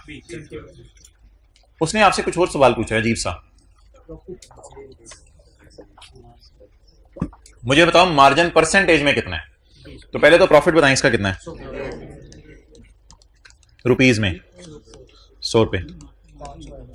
मार्जिन होते हैं सेल पे, तो मार्जिन निकालने का तरीका होगा प्रॉफिट सेल का कितना है, प्रॉफिट सेल का कितना है, कितना निकला है। So it is how if cost and sell price is given then you can calculate the markup और margin whatever you want. अच्छा अगला सवाल सोच के जवाब देना है। अगर पेपर में मार्कअप या मार्जिन जो भी परसेंटेज है मिसिंग हो, क्या निकालना पसंद करेंगे? मार्कअप की परसेंटेज निकाल लेंगे डेटा को देख के, मार्जिन की परसेंटेज निकाल लेंगे, मिसिंग को क्या निकाल लेंगे, जो मर्जी जो मर्जी जो मर्जी, अल्लाह के शुक्र जवाब में कोई तब्दीली नहीं आएगी। मार्कअप निकालना है, मार्कअप निकालना है, मार्जिन निकालना है, मार्जिन निकालना है। प्रॉफिट को कॉस्ट से डिवाइड करेंगे, मार्कअप निकल आएगा, उससे पूरा सवाल सॉल्व कर दीजिएगा। प्रॉफिट को सेल से डिवाइड करेंगे, मार्जिन निकल आएगा, उससे सवाल सॉल्व कर दीजिएगा। ये सवाल अब आज के बाद आपने नहीं पूछना। ये सवाल अक्सर बच्चे पूछते हैं, सर मैं तो मार्जिन निकालने को दिल चाह रहा था, आपने सोल्यूशन में मार्कअप की परसेंटेज निकाली हुई है। आपने जो मर्जी कर लें, आप जवाब आपका सेम आएगा। अगला सवाल उससे भी इंपॉर्टेंट, अगर पी ने एस को बेची है चीजें और एस ने आगे दुनिया में कहीं बेची हैं, तो मार्कअप या मार्जिन किसकी किताबों में निकालेंगे? या बेची नहीं बेची वो अलग बात है। अच्छा पी ने एस को बेची चीजें, एस ने आगे बेचनी है, ऐसे कर लो, पी ने एस को बेची, एस ने आगे बेचनी है। मार्कअप या मार्जिन किसके डेटे को सामने रख के निकालेंगे? याद रखिएगा हमेशा पी के डेटे को सामने रख के निकालिएगा, क्योंकि आपस का प्रॉफिट तो पी ने बुक किया ना। लेकिन अगर यूफोन ने पीटीसीएल को चीजें बेची हैं और पीटीसीएल ने आगे बेची नहीं बेची, ये अलग बात है। प्रॉफिट परसेंटेज किसकी किताबों में निकालेंगे अगर मिसिंग हुई? यूफोन की किताबों में, यूफोन की किताबों में, बिकॉज प्रॉफिट आपस का सेलर बुक करता है। तो सेलर अगर पी है तो पी की किताबों में निकाल लीजिएगा, सेलर अगर एस है तो जिसकी किताबों में प्रॉफिट रिवर्स करते थे उसी की किताबों में इक्वेशन की परसेंटेज निकालिएगा ना। ओके, एक सवाल हमने क्लास में किया था जिसके ऊपर हमने ये बात की थी कि मेरे ख्याल से तो मैं जब फिगर्स लिखने लगूंगा तो आपको खुद ही याद आ जाएंगी फिगर्स। सब्सिडरी ने चीजें खरीदी हैं 10 रुपए की और पेरेंट को बेची हैं 12 की। पेरेंट को बेची हैं 12 की, ये 12 में 7 लिखे, मुझे याद है ये लिखते थे हम 12 साथ ही। सब्सिडरी ने 10 रुपए की चीजें खरीदी हैं और पेरेंट को बेची हैं 12 रुपए की। अब पेरेंट आगे 15 की बेचे ना बेचे हमारी बला से, आप मुझे बताएं मार्कअप कितना है सब्सिडरी का? पकड़े पकड़े कैलकुलेटर, मार्कअप बताएं, मार्कअप परसेंटेज आज बता दें। पहले 12 और 10 रुपए का डिफरेंस लें, 2 रुपए आया। 2 रुपए को अगर आप 10 पे डिवाइड कर दें तो मार्कअप निकल आएगा, 2 रुपए को 12 पे डिवाइड कर दें तो मार्जिन निकल आएगा। मार्कअप निकाल लें, मार्जिन निकाल लें, आपकी मर्जी है। 2 को 10 पे डिवाइड कर देना। हु हैज सोल्ड, आपस की sale, subsidiary. Who has recorded, आपस का प्रॉफिट। कितने परसेंट आपस का प्रॉफिट है? I don't know with the data, मुझे डेटा से पता नहीं चल रहा, बट मैं कैसे निकाल लूं? 2 रुपए को अगर मैं 10 से डिवाइड कर दूं, इस डेटे को नहीं देखना आपने खुदा के लिए, बायर के डेटे को नहीं देखना, ये करते हुए किसके डेटे को देखना है, सेलर के। तो सेलर के डेटे की बेस पे मार्कअप मार्जिन निकाला करेंगे। सबसे बड़ी बात आप पेज 665 के पास यहां पे लिखें, मार्कअप या मार्जिन सेलर की बुक्स में निकालेंगे, मार्कअप या मार्जिन सेलर की बुक्स में निकालेंगे जिसने आपस की सेल की है। मार्कअप या मार्जिन सेलर की बुक्स में निकालेंगे जिसने आपस की सेल की है।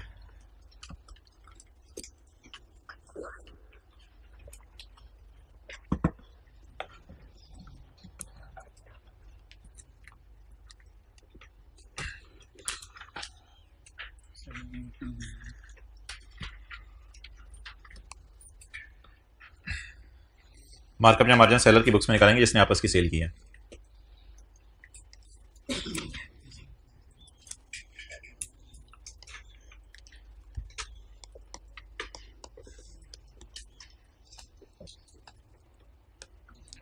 जी इधर देखें, असल में ना अब मैं आपको 2 मिनट दूंगा ताकि कल वाली होमवर्क वाली एडजस्टमेंट आप खुद ट्राई करें। सब्सिडरी ने 10 रुपए की चीजें खरीदी, बाजार में 12 रुपए की बेच दी, सॉरी पेरेंट को 12 रुपए की बेच दी, पेरेंट ने वो चीजें खरीद ली, पेरेंट आगे नहीं बेच सका, पेरेंट आगे नहीं बेच सका, क्लोजिंग स्टॉक कितना हो जाएगा 12। इसको हम सोल्ड कहते थे, इसको अनसोल्ड कहते थे, इस येलो वाले को लाइंग इन बायर स्टॉक भी कहते थे। तो इस डेटे से मुझे बता दें S2P की हेडिंग बनेगी, सोल्ड 12, अनसोल्ड 12 येलो वाला, और अनसोल्ड का प्रॉफिट। अभी आपने मार्कअप वाली क्वेश्चन मुझे करवा दी थी, cost plus profit is equal to sale. आपने मार्कअप मुझे कितना बताया था 20, तो ये कितना आ गया 120। अब क्या करेंगे, 12 को पकड़ेंगे, एक हमेशा सेल प्राइस पे पड़ा होगा ना, ये सेल प्राइस पे पड़ा हुआ है, 12 डिवाइड बाई 120, 2 रुपए आपस का प्रॉफिट आ गया। ये सारी इक्वेशंस आपको पता है, सारा डेटा पता है सोल्ड किसे लेते हैं, अनसोल्ड किसे लेते हैं। 10 रुपए को नहीं लेते, क्योंकि 10 रुपए तो सब्सिडी ने बाहर के किसी बंदे से चीजें खरीदी हुई हैं, वो वाली फिगर सोल्ड होती है, ये वाली क्या होती है अनसोल्ड। सोल्ड अनसोल्ड, अनसोल्ड का प्रॉफिट। जी 3 मिनट है आपके पास, पॉइंट 2 सॉल्व कर दें।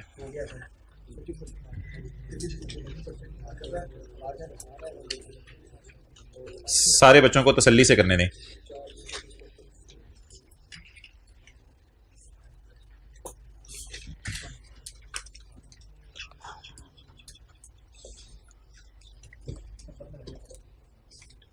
वो ना वर्किंग मुझे करनी पड़ेगी एक्स्ट्रा, S और P का कॉलम बना के समझाने के लिए।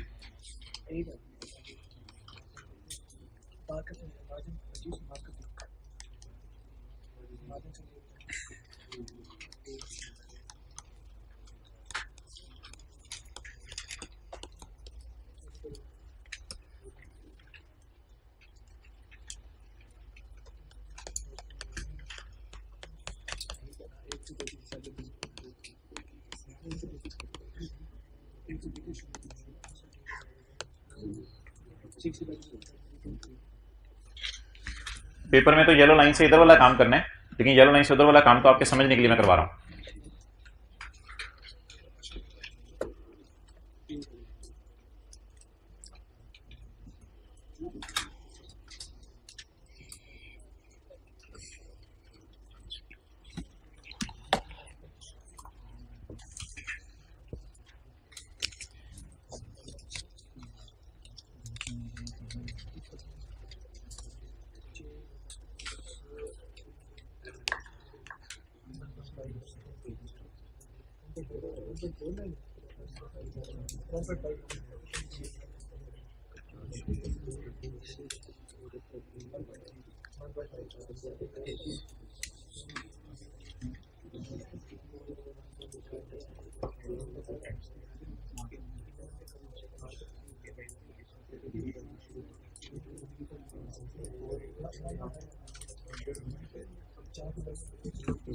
ओके, जिन लोगों से घर में नहीं हुआ था और अब हो गया वो जरा हाथ पकड़ें। ओके, बाकी ट्राई करें। बाकी सारे वो हैं जिनसे घर में हो गया था। अच्छा अच्छा, वैसे मुझे ये बताएं, ठीक है ये जिसमें नहीं करवाई भी थी, घर में सोच के जान मार के आधा घंटा लगा के कितने लोगों को ख्याल है कि हमें कर लेनी चाहिए थी जरा? अच्छा, हो गई थी माशाल्लाह। During the year S sold goods to Hanks at a price of 24। देखते रहिएगा कोई चीज मिस ना हो जाए। ये तो वो वाली फिगर है ना 24। During the year S sold goods to Hanks at a price of 24। ये वो वाली फिगर होगी जो आपस की सेल है। These goods had cost S 18। These goods had cost S 18। आगे ना सवाल पढ़ें। सेलर कौन है? एस, आपस का सेलर। पी ने आगे बेचनी है, उसकी हमारी मर्जी। आपस का सेलर कौन है? एस। मैं एस की बुक्स में मार्कअप निकालने लगा हूं। मार्कअप 24 और 18 का डिफरेंस कितना है? 6 को अगर मैं 18 से डिवाइड करूं तो निकल आएगा मार्कअप, और 6 को 24 से डिवाइड करूं तो मार्जिन। जो मर्जी कर लीजिएगा पेपर। 33.333। ऐसा काम करें जो पेपर में अजीब सा हो और करें तो उसको फेस कर सकें, तो इसलिए मैंने ये किया। 33.33333%। डन हो गया। ये मार्कअप निकला है किसकी बुक्स में? सेलर की बुक्स में। आगे बढ़ें जी। इस साल हैंक्स पेरेंट, ये पेरेंट हैंक्स है एच। इस साल Hanks had sold 20 million of these for 30. Hanks had sold 20 of these for 30. Hanks had sold 20 million at cost to Hank. Hanks की कॉस्ट कितनी है? 24। हैंक्स ने 24 में से 20 बेच दी तो 4 अनसोल्ड है। ये पॉइंट थोड़ा सा टेक्निकल था। 20 million at cost to Hanks. What is the total cost of Hanks? 24। इसमें से 20 मिलियन जो हैंक्स को कॉस्ट पड़ी है, हैंक्स को जो कॉस्ट पड़ी है वो 24 टोटल पड़ी है। 24 में से 20 वाली चीजें, और अगला फिक्रा बहुत आसान था, फॉर 30 30 की बेच दी, तो 20 वाली चीजें 30 की बेच दी। तो इसका मतलब है 20 वाली चीजें अगर 30 की बेच दी तो 30 को फारक करें, 24 में से 20 वाली बेच दी ना, तो फिर अनसोल्ड कितनी है? 4। असल में ये 20 और 24 का डिफरेंस था 4। आगे इस डेटा को पूरा करने की जरूरत नहीं है, मुझे हाईलाइट करवा दें। ये क्या हो जाएगा? सोल्ड, और ये अनसोल्ड। 18 की टेंशन ना लें, क्योंकि ये तो सब्सिडरी ने बाहर के बंदे से खरीदी होंगी। 30 रुपए की टेंशन ना लें, ये तो पेरेंट ने बाहर के बंदे को बेची होगी। टेंशन सोल्ड और अनसोल्ड की होती है। सोल्ड, अनसोल्ड 4 डिवाइडेड बाय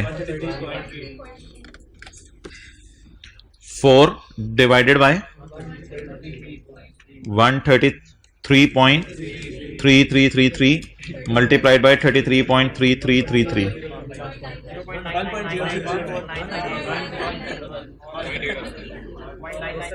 0.99999 तो कैलकुलेटर के में 4 को 133.33333333 मल्टीप्लाइड बाय 33.333333 कर दें। मार्जिन कर लेते क्यों? मार्जिन कर लेते वाला चक्कर नहीं है ना। हमें पेपर में पता नहीं होगा मार्कअप करके अजीब सा जवाब आने, मार्जिन करके अजीब सा जवाब आने, तो मैंने वो काम किया जो अजीब सा हो पेपर में। अच्छा, तो 1 आ गया। अब इसको पहले बैलेंस शीट के एंगल से डिस्कस कर लें। एसआरई डेबिट और स्टॉक क्रेडिट। मार्जिन से भी यही आएगा ऑब्वियसली। मार्जिन निकाल के देख लें, मार्जिन से भी यही आ रहा है। मार्जिन में पता क्या होगा? 6 डिवाइडेड बाय 24 तो 25% आ जाएगा। अब इधर क्या करेंगे आप? 4 डिवाइडेड बाय 100 जरा 25 एग्जैक्ट एक आ जाएगा। मार्जिन में भी इसी तरह होगा ना। मार्जिन में ना समय ये वाली क्वेश्चन भी तो बदलेगी फिर। 6 डिवाइडेड बाय 24 तो कितना आ जाएगा? 25%। लेकिन अब ये फिर मार्जिन अगर होगा तो C plus P is equal to S। 100 75 और 25 हो जाएगी। ये वाला बंद हुआ है।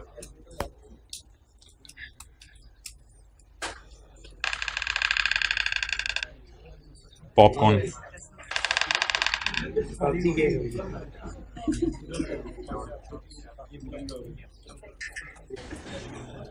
अच्छा जी, अब 1 रुपए को बैलेंस शीट के एंगल से सोच लें। SRE debit, stock credit. उफ तो ऐसे कर रहे हो जैसे तुम पढ़ा रहे हो। SRE debit, stock credit. 1 रुपए तूने इतना रोला तू। अच्छा 1 million SRE debit, stock credit, S2P stock की रिवर्सल, स्टॉक भी लिखा गया मेरे में, SRE debit, stock credit. Working number 8, working number 8। चलें जी नेक्स्ट।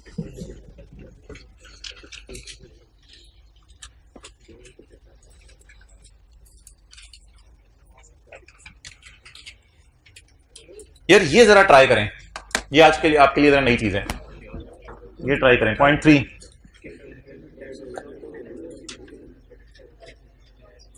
पॉइंट 3 इंपेयरमेंट लॉस मुझे बताएं कितने हैं?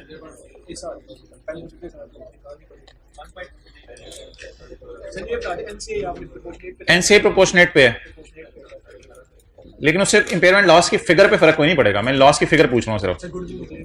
गुडविल निकलेगी तो हाँ, गुडविल काट लो पहले, गुडविल निकाल लें। एनसीए को रखें प्रोपोर्शनेट पे, 20 ज़रब 20 20 20 20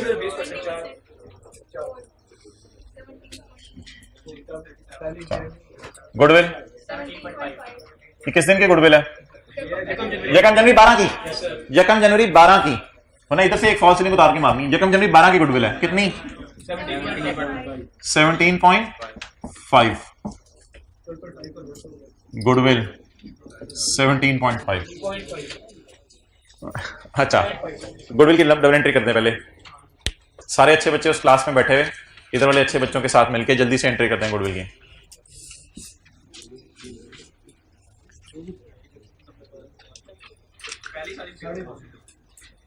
दानिश में ऐसा रहा कि वैसा रहा, देखना यह है वहां कैसा रहा। तो अल्लाह के यहां देखा जाएगा कैसा रहा। इधर तो लश पश होके आ जाते हैं सारे। ओके चलें जी। Hanks had carried out annual impairment test. अच्छा एक चीज अब आप मुझे बता दें नई आज, ये आरईज एज ऑन टाइप चीज होती हैं और profits for the year type चीज होती हैं। इंपेयरमेंट लॉस हर साल आ सकता है, बिल्कुल हर साल आ सकता है। जो impairment loss for the year होगा वो P&L में जाया करेगा, जो सारे सालों का इंपेयरमेंट लॉस होगा वो SRE में जाया करेगा। डेप्रिसिएशन सारे सालों की इधर जाया करेगी, लेकिन इस डेप्रिसिएशन में से एक साल की डेप्रिसिएशन हम यहां लेके जाएंगे, तो फॉर द ईयर। अब जरा देखते हैं, Hanks had carried out annual impairment on goodwill in accordance with IFRS 3 and IAS 36। The recoverable amount as on 31/12 was 5 million and at 31 December 15 was 4.5 million. चलें जी, let's start. For the first time in your life, I am preparing goodwill account for the purpose of your ease, आपकी आसानी के लिए। Adjustment account से, adjustment account credit, goodwill debit. Adjustment account से कितनी आई है? 17.5। 31/12/11 को, 31/12/12 को मुझे बता दें इसकी रिकवरेबल अमाउंट 18 है कि मैं इंपेयरमेंट गेन रिकॉर्ड कर लूं? इंपेयरमेंट गेन तो वैसे कोई चीज होती नहीं, इसकी रिकवरेबल अमाउंट 18 है। नहीं, अगर 18 होती तो मैं 17.5 लिखता, क्योंकि इंपेयरमेंट गेन कोई चीज नहीं होती। लेकिन क्या इसकी बुक वैल्यू 17.5 नजर आ रही है टी अकाउंट में? बुक वैल्यू टी अकाउंट में 17.5 नजर आ रही है। ये किस अकाउंट से राइज हुई है? एडजस्टमेंट अकाउंट से। तो इसकी बुक वैल्यू नजर आ रही है 17.5 और रिकवरेबल अमाउंट कितनी नजर आ रही है? 5। क्या ये इंपेयर हो गया जी? तो कैरिड ऑन बैलेंस कौन सा जाना चाहिए? 5 जाना चाहिए। इंपेयरमेंट लॉस बता दें रेड मार्कर से। इंपेयरमेंट लॉस 12.5, 12.5 इन इंपेयरमेंट लॉस। ओके, 31/12/13 का कोई डेटा सवाल में दिया हूं?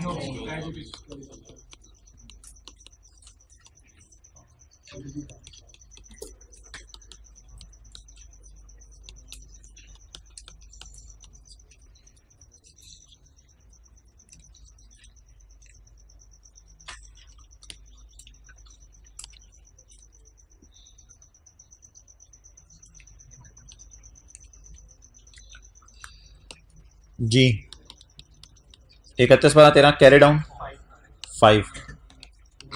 इस साल का इंपेयरमेंट लॉस 0।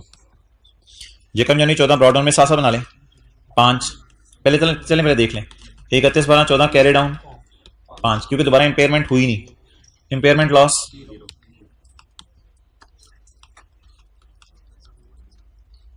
ओके, यकम जनवरी 15 ब्रॉड डाउन। अब 5 अगर 6 हो जाता तो इग्नोर करना था, लेकिन 5 क्या हो रहा है 4.5। Impairment loss 0.5। चलें नोट कर लें। नहीं अभी ना नोट करें, अभी ना नोट करें। 12 का लॉस, 13 का लॉस, 14 का लॉस, 15 का लॉस इक्वल टू 13 की जनरल एंट्री सीआरए डेबिट। अब पिक्चर ले लें, सीआरए डेबिट गुडविल क्रेडिट। ये सारे सालों का लॉस बैलेंस शीट में जाएगा, क्योंकि एक्विजिशन डेट से बैलेंस शीट डेट तक 4 सालों की डेप्रिसिएशन भी तो भी आपने रिकॉर्ड की थी। तो जब डेप्रिसिएशन 4 सालों की रिकॉर्ड हुई है तो फिर 4 सालों की इंपेयरमेंट लॉस भी रिकॉर्ड होगा। इंपेयर जरूरी नहीं हर साल हो, डेप्रिशिएट हर साल होता है।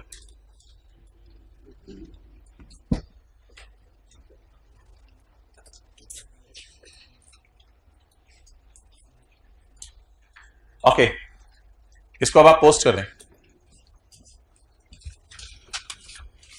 इसको पोस्ट कर दें।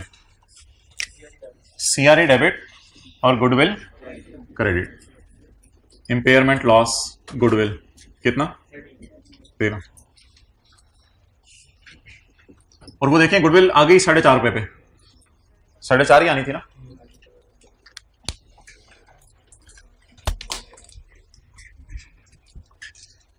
ओके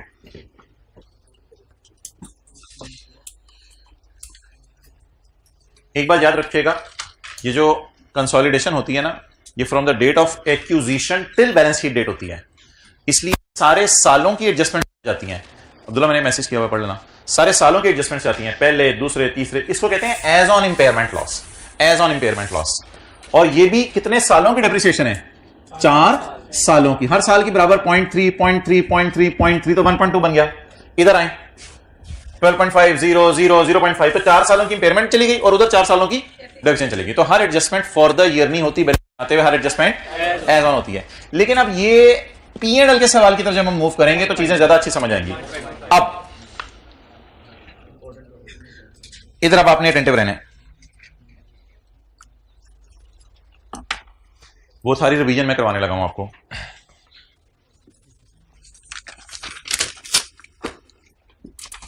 वर्किंग 6 के एतबार से एस का डिविडेंड अकाउंटेंट ने शो कर दिया तो अच्छी बात है, अच्छी बात है। वैसे भी शो अकाउंटेंट को करना है, क्योंकि प्रपोज का मतलब मैंने पेड बताया था, ठीक है। तो वर्किंग 6 के एतबार से यहां पोस्ट हुआ है। पहले मैं सफेद सफे की बातें करने लगा सारी। दूसरी बात, वर्किंग 6 के बाद P&L का मुंह मैं नहीं सोच रहा, क्योंकि P&L के एतबार से तब सोचूंगा जब P&L बनाऊंगा। अगला बात है 2500 को बैलेंस शीट के एतबार से सोचना है। तो क्योंकि एस ने पे कर दिया ये, तो क्वेश्चन 12 का 5वां सिनेरियो बनता है। तो और नहीं सोचना कुछ पेपर में, क्वेश्चन 12 का 5वां एग्जामिनर पूछ रहा होगा, क्वेश्चन 12 तो इसमें था ही नहीं, चौपर। क्वेश्चन 12 का ये 5वां सिनेरियो बनता है, तो उसके 5वें सिनेरियो के मुताबिक, क्वेश्चन 12 के 5वें सिनेरियो के मुताबिक ये पेड है, तो इसे क्या करते हैं बैलेंस शीट बनाते हुए इग्नोर। अल्लाह का शुक्र है 2500 इग्नोर हो गया। अब डिस्कशन होनी है वर्किंग 6 के एतबार से लाल पेज की। तो जब वर्किंग 6 के एतबार से लाल पेज की डिस्कशन होनी है, तो ये डिविडेंड जब अकाउंटेंट ने शो कर दिया तो बस अच्छी बात है। अब बैलेंस शीट के एंगल से डिस्कशन करते हैं। बैलेंस शीट के एंगल से पी के डिविडेंड की डिस्कशन हमने की थी एक दफा, वो किताब के अंदर मौजूद है। पी के डिविडेंड की डिस्कशन बैलेंस शीट के एंगल से, and that was on page number 30। जहां पे एस के डिविडेंड की डिस्कशन की थी ना, वहां डिविडेंड ऑफ पी पे हो गया या रिकॉर्ड हो गया तो डू नथिंग, और अगर अकाउंटेंट ने रिकॉर्ड नहीं किया तो CRA debit dividend payable credit. तो ये वाली डिस्कशन एक दफा हल्की फुल्की की थी, लेकिन लाल पेज वाली कभी अप्लाई नहीं की सवाल में। तो अब आप वापस आ जाएं सवाल में। वर्किंग 6 के एंगल से मत सोचें, वर्किंग 6 में अकाउंटेंट ने शो किया हुआ है, आपको अब पेपर में कुछ नहीं करने की जरूरत। बैलेंस शीट के एंगल से जरा सोच के बता दें, इस 4000 को मैं क्या करूं। बैलेंस शीट के एंगल से इस 4000 को रिकॉर्ड हो चुका है और 55,000 डिविडेंड माइनस करके ये मैं 55,000 यहां लेके गया हूं। आपके डिविडेंड को दोबारा रिकॉर्ड करूं तो आ रही अब कम करने की जरूरत नहीं, क्योंकि ऑलरेडी कम हो चुकी है। इसलिए डू नथिंग एज फॉर का सवाल इज कंसर्न। बैलेंस शीट का सवाल, बैलेंस शीट का सवाल P&L के एतबार से जब सोचना होगा ना, तो वो मुझे सोचवाइएगा, लेकिन P&L के एतबार से कभी भी लाल को ना सोचिएगा। क्योंकि पी तो बांटेगा वो उसकी स्टेटमेंट इन इक्विटी में जाता है। जब पीएनएल के बारे में सोचेंगे तो 2500 को भी नहीं सोचेंगे, पीएनएल के एतबार से जब सोचेंगे तो 2500 का मिलने वाला पी का हिस्सा सोचेंगे, लेकिन वो पीएनएल के वक्त सोचेंगे, वो भी रहने दें। अब बैलेंस शीट टैली कर दें, कर ली होगी तकरीबन, कुछ आधे लोगों ने कर ली होगी, जल्दी से करा दें जी। सीआरई एनसीआई फिगर लिखवा दो, 22.2 5.6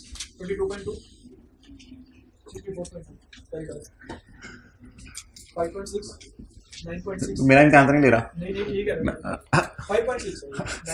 देखना मार्कर जहां पे चले वहां बोल।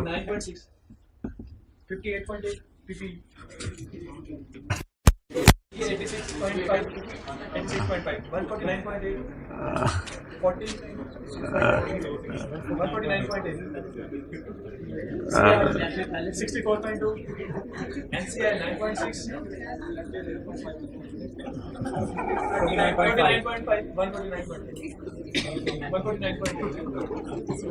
अच्छा, वैसे मैंने उधर से देखी थी, मैंने सुनी नहीं सही इतना। अच्छा बात, ये वो हो रहा था जो हर क्लास के एंड पे होता है, इसे टोटल कहते हैं।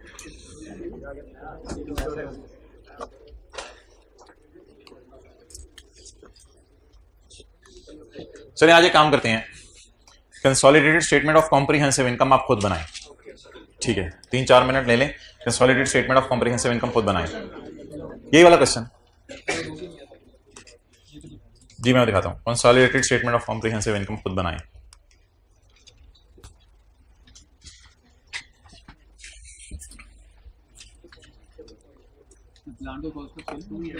जी प्लांट के deps in cost of sale में डालेंगे।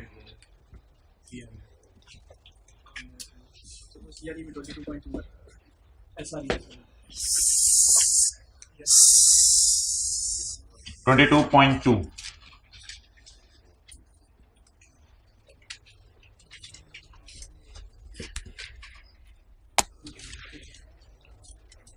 सैटरडे को ना ये इधर उधर का काम छोड़िए, तसल्ली से क्लास होगी 3:15 से 5:15, और FR1 वालों का फिर लेक्चर अपलोड करवा दिया जाएगा जो FR1 की पोस्ट की क्लास ले रहे हैं, 3:15 से 5:15। बस एक टाइम तय कर लें, प्रॉपर सारे फ्रेश होके खाने खुने खा के सब कुछ करके प्रॉपर तरीके से क्लास होगी। और उसमें कंसोलिडेशन के पास पेपर के 8-9 सवाल हैं, तो मेरे ख्याल से उन 8-9 सवालों में से हर सवाल में कोई 1-2 एडजस्टमेंट हमारी रहेगी भी है, वो आपको करवानी है, वरना ये सारी एडजस्टमेंट पास पेपर वाली हैं जो इधर डाल के आपको करवानी है, तो वो हमारी डिस्कशन होगी।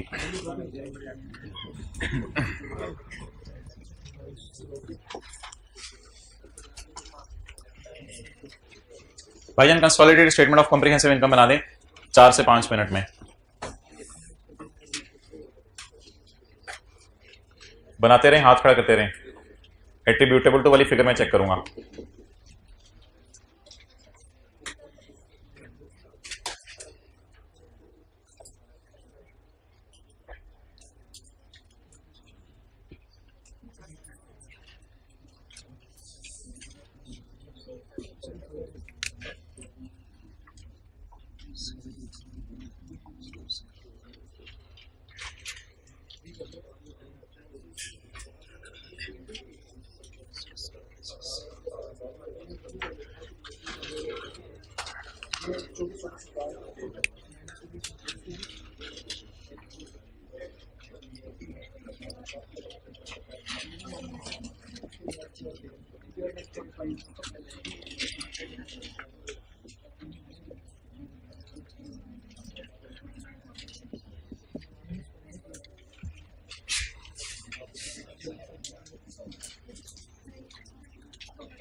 जी मुझे आप बताओ पेरेंट को कितना दिया आपने?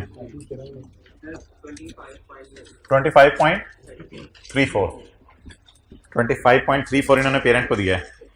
आप देखते हैं पीटीसीएल के साथ जुल्म करते हैं, ज्यादती करते हैं, पता नहीं आपने 25 की जगह 35 दे देना पीटीसीएल को, ऐसे ही हो रहा होगा। अकाउंटेंट प्रॉफिट एंड लॉस की जान ले सकता है, कभी डिप्शन गलत निकाल रहा होता है, कभी एक्रूवल की एंट्री नहीं कर रहा होता।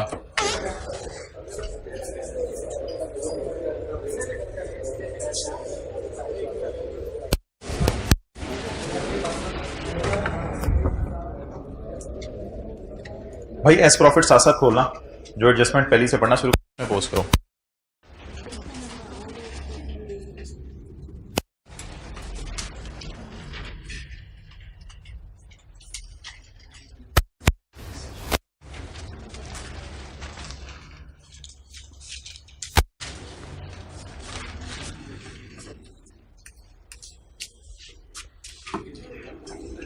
ठीक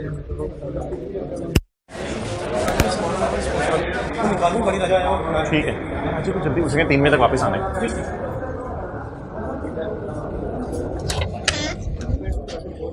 जी, पेरेंट को कितना हिस्सा दिया है? 31.5।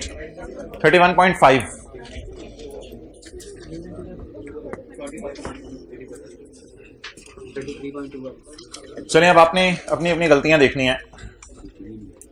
चलिए 1 मिनट और ले लें। 1 से 2 गलती एक्सेप्टेबल है, इससे ज्यादा नहीं होनी चाहिए।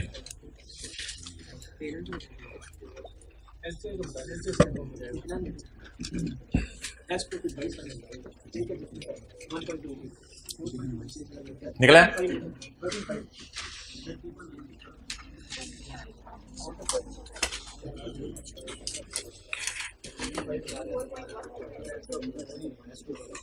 आप में जो भी मसला होगा वो हैंड रिटन पेज 6 और 7 की कमी पाई जाएगी। आप में हैंड लोगों में विटामिन की कमी होती है, आप में हैंड रिटन पेज 6 और 7 की अंडरस्टैंडिंग की कमी होगी।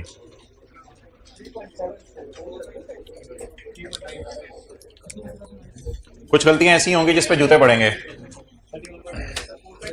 अच्छा, पहली बात मुझे बताएं, क्या सब्सिडरी के प्रॉफिट्स 3/12, 4/12 कुछ करने की जरूरत है, या हमारे साल से भी काफी पहले का खरीदा हुआ है?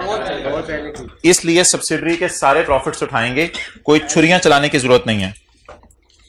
वर्किंग 5, ये वैसे प्रॉफिट आफ्टर टैक्स का लॉस नहीं होना चाहिए था, जहां प्रॉफिट तो टैक्स तो है ही नहीं सवाल में। अच्छा जी, सेल 125 नहीं, माइनस कैसे? पहले आने जैसे फिगर्स पोस्ट करें।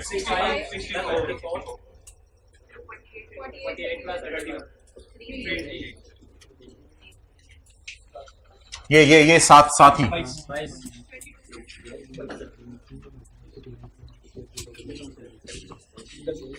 ओके।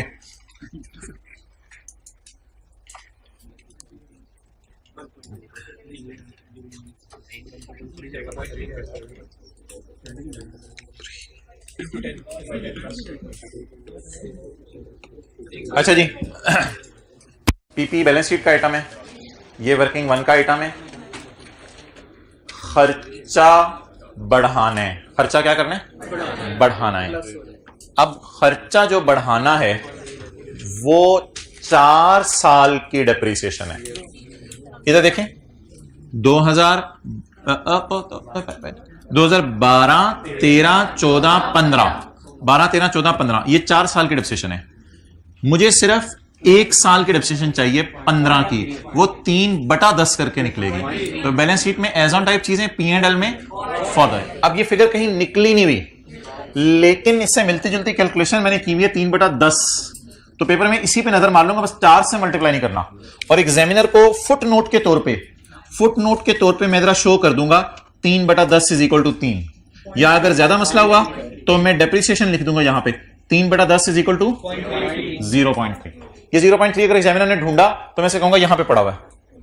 तो अब इधर 1.2 रख के सोचूं या 0.3 रख के, ये अकमुलेटेड डेप्रिसिएशन 4 साल की है, मुझे फॉर द ईयर चाहिए। आज पता चल रहा है हमें वर्किंग 5 और एसआरई में क्या फर्क है। अब इधर सिर्फ आप सोचें 0.3 पड़ा हुआ है, 0.3 डेप्रिसिएशन 0.3 से बढ़ा दें, डेप्रिसिएशन डेबिट, लेकिन ये प्लांट है तो प्लांट की डेप्रिसिएशन कॉस्ट ऑफ सेल में, तो 0.3 से depreciation debit, depreciation debit nature की चीज है, कॉस्ट ऑफ सेल भी डेबिट नेचर की चीज है, इसलिए प्लस होगा। ये एसेट किसका है? एस का। अगर ये एसेट सब्सिडरी का है तो डेप्रिसिएशन बढ़ने से प्रॉफिट ये फॉर द ईयर है, ये फॉर द ईयर प्रॉफिट है। तो फॉर द ईयर प्रॉफिट क्या कर दें? कितने से? एग्जैक्ट उसी अमाउंट से, 0.3 से।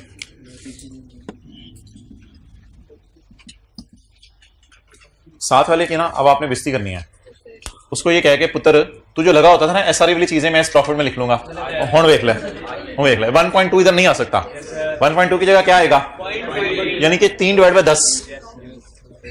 ये हमारी पहली एडजस्टमेंट होगी।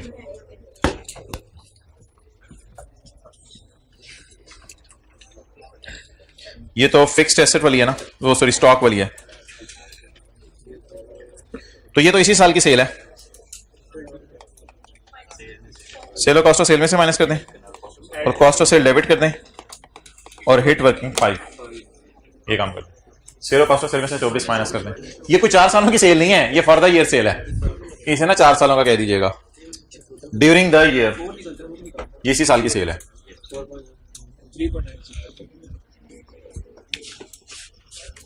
-24 +1, लेकिन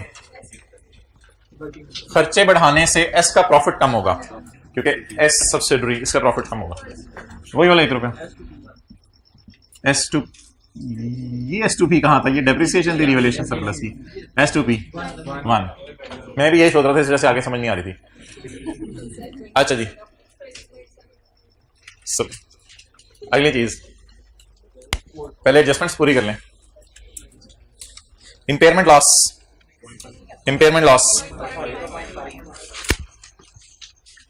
12 का, 13 का, 14 का, मुझे सिर्फ 15 का चाहिए for the year, 0.5 impairment loss admin expenses में ऐड होगा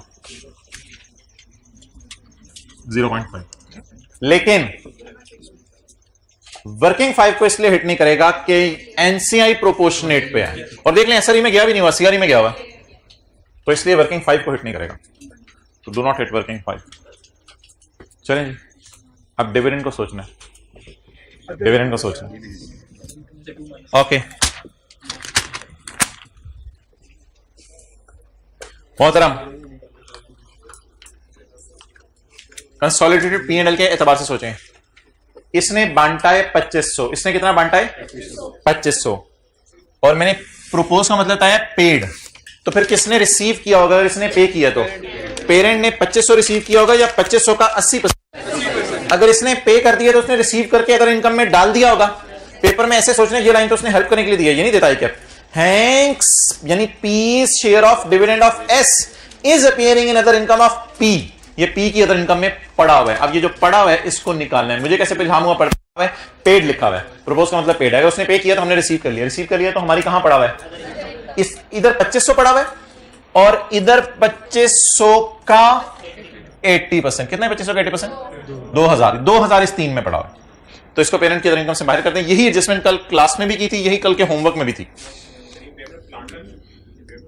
पीस नहीं, P's share of S dividend, आपके सवाल की तरफ आता हूं। 2500 ज़रब 80%, 2 P's share of S dividend.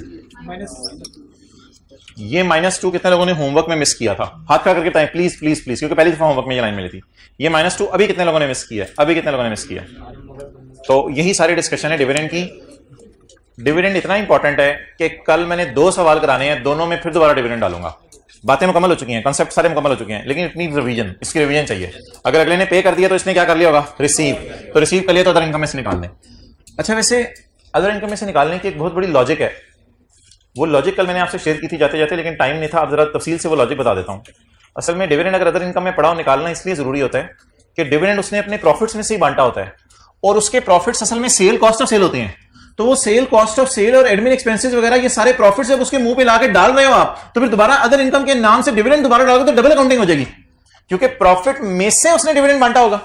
तो प्रॉफिट आपने सेल कॉस्ट ऑफ सेल के नाम से भी डाल दिए, और अदर इनकम में डिविडेंड आपने डाल दिया, तो डबल रिकॉर्डिंग होगी।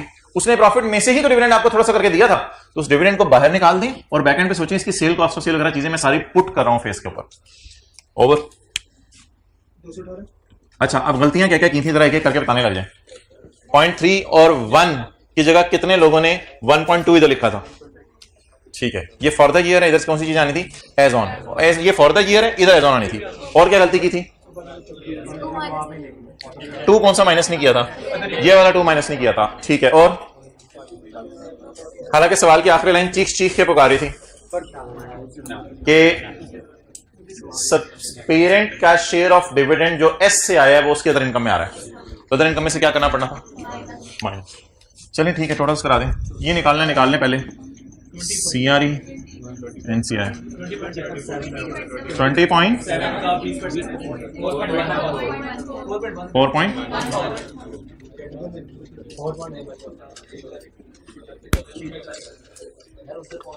ओके, 218 106 पॉइंट 111 पॉइंट 33.2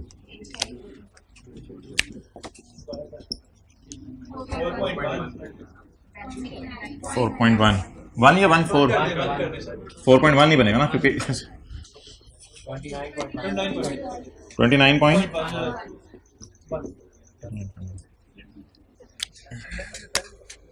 29.1 किसने बोला था? हाथ क्या करें? एक और किसने? 29.1 2 3 4 5 लोगों ने मैंने सोचा था 29.1। एक गलती किसने की थी? एक गलती क्या? अपनी दो गलतियां किसने की थी? दो गलतियां ठीक है। तीन गलतियां किसने की थी? ना हाथ खड़ा कीजिएगा, ना हाथ में कीजिएगा।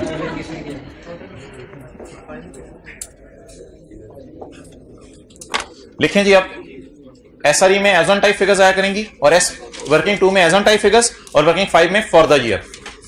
वर्किंग 5 में as on type figures, sorry working 2 में एज ऑन टाइप फिगर्स आया करेंगी और वर्किंग 5 में for the year.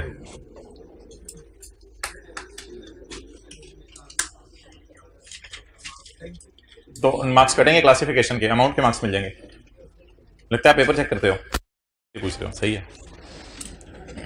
Okay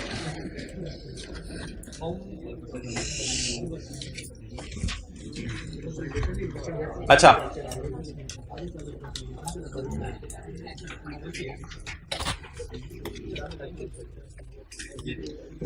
homework के सवाल की असल में कल ना हमने ये दो बड़े इंपॉर्टेंट सवाल करने हैं, छोटे छोटे।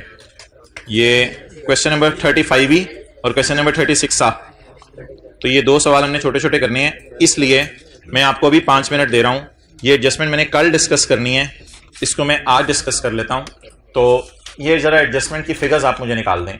होमवर्क के सवाल में पॉइंट नंबर 3, होमवर्क के सवाल में पॉइंट नंबर 3, अगला सफा, पेज 666, पेज 666।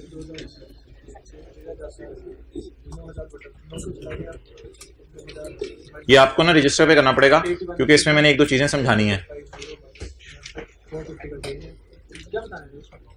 वर्किंग्स कर लें और वर्किंग्स के साथ जनरल एंट्रीज कर दें। आहिस्ता बोलना। अच्छा अब कर लो, आप इसकी वर्किंग करो। सोचो एस प्रॉफिट में कितना जाएगा, P&L के मुंह पे कितना जाएगा, सारा सोचें। एक मसला आएगा इसमें, जब मैं कराऊंगा फिर आपको पता चलेगा अगर आप कर नहीं रहे तो। ये सेकंड रो में आसिम शकूर भाई जो है ना, इनका हाथ पकड़ें। सेकंड रो में पहले वाले भाई, इनको बॉल पॉइंट पकड़ाएं। चलें करें भाईजान।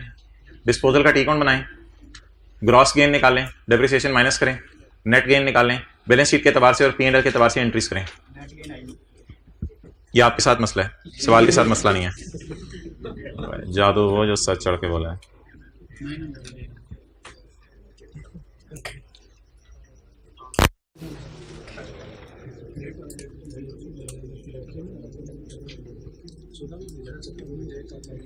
30 जून 2018 हमारा ईयर एंड है।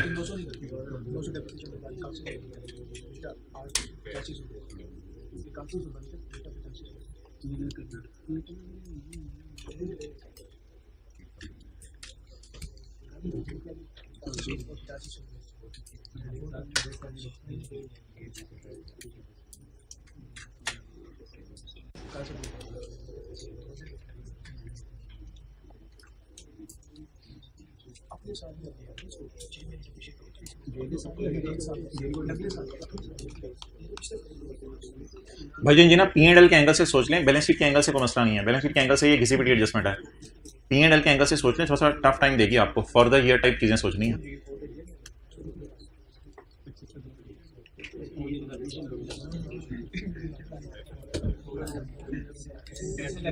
चलें जी, S limited sold furniture to P limited.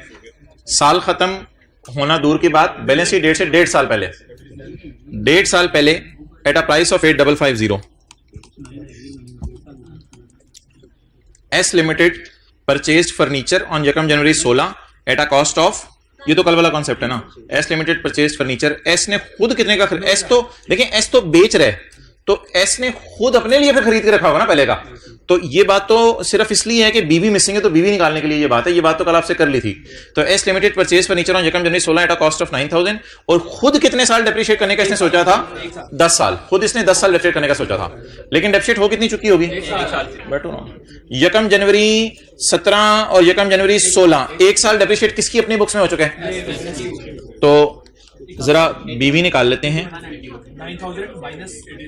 ये कंसोलिडेशन एडजस्टमेंट नहीं है, ये मैं, अच्छा आप थोड़ी देर के लिए ना, किसी ने नहीं बोलना जब मैं कहूंगा। ये कंसोलिडेशन एडजस्टमेंट नहीं है, ये सेपरेट फाइनेंशियल स्टेटमेंट्स में जो सेलर की बुक्स में बुक वैल्यू मिसिंग है, ये वो है कॉस्ट लेस डेप्रिसिएशन।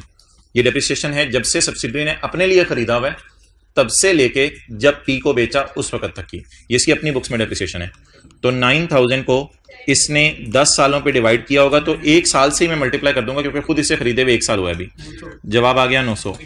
तो 8100 सेपरेट फाइनेंशियल स्टेटमेंट्स में इसकी बुक वैल्यू आ रही थी जिस दिन इसने सोचा सब्सिडरी ने कि मैं इस प्लांट से जान छोड़ती हूं और बाप मेरा संभाले, यानी पेरेंट संभाले इस एसेट को, मैं इसको बेचती हूं।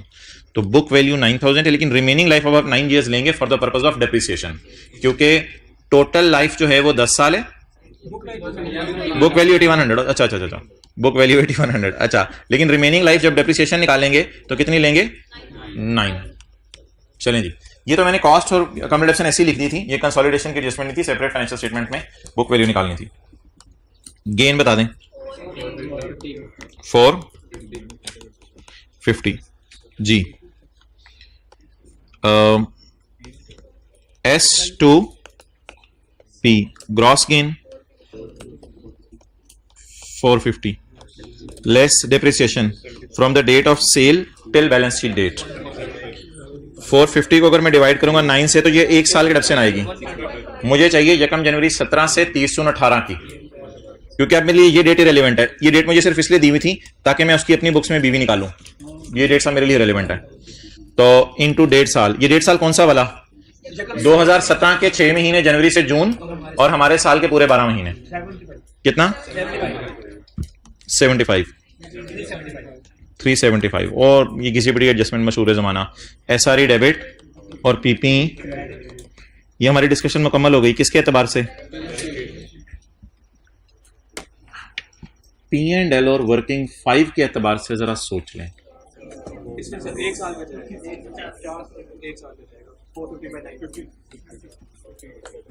ना ना ना ना ना सब जज्बाती नहीं होना, जज्बाती नहीं होना।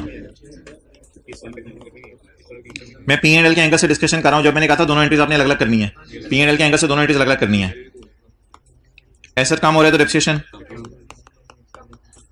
कम हो रही है। एक मिनट, कोई बोलेगा नहीं, कोई बोलेगा नहीं, एक मिनट। P&L के एंगल से मैंने आपको बताया था इस तरह लेके चलेंगे, दोनों एंट्रीज को अलग अलग लेके चलेंगे। बट P&L में फॉर द ईयर चीजें जानी है, एज ऑन टाइप नहीं जानी। इस सवाल, पिछले जितने सवाल हम कर रहे हैं सेल ऑफ फिक्स्ड एसेट के, वो तो उसी साल एडजस्टमेंट होती है ना।